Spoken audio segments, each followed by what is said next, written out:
તો કેમ છો મિત્રો, મજામાં? તો ફરી એકવાર તમારું સ્વાગત છે અમારી યુટ્યુબ ચેનલમાં। તો મિત્રો, આજે આપણે વાત કરવાના છીએ મહાકુંભ મેળાનું મહત્વ શું છે, તો વિડિયો અંત સુધી જોજો।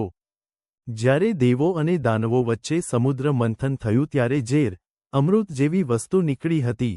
જ્યારે સમુદ્રમાંથી અમૃતનો ઘડો પ્રગટ થયો ત્યારે દેવો અને દાનવો વચ્ચે ભીષણ યુદ્ધ થયું હતું, જે 12 દિવસ ને 12 રાત ચાલ્યું હતું।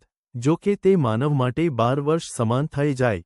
અમૃતના ઘડાને સુરક્ષિત રાખવા માટે ગરુડ લઈને ઉડી જાય છે અને કંઈક સ્થળો પર કે જે પ્રયાગરાજ, ઉજ્જૈન, નાસિક, હરિદ્વાર, આ ચારેય સ્થળોએ અમૃતના ટીપા પડ્યા હતા। ત્યારથી આ સ્થળ દિવ્યતા અને મોક્ષનું પ્રતીક બની ગયું। દર 12 વર્ષે સૂર્ય અને ચંદ્રમાની વિશેષ યુતિ થાય છે, એટલા માટે આ જગ્યાએ મહાકુંભ મેળાનું આયોજન કરવામાં આવે છે। લાખો માણસો અહીંયા ભેગા થાય છે અને ગંગા અને ગોદાવરીમાં પવિત્ર જળમાં ડૂબકી લગાડવાથી પાપ ધોવાઈ જાય છે। મહાકુંભ એક મેળો નહીં પણ ધર્મ આસ્થાનું કેન્દ્ર છે।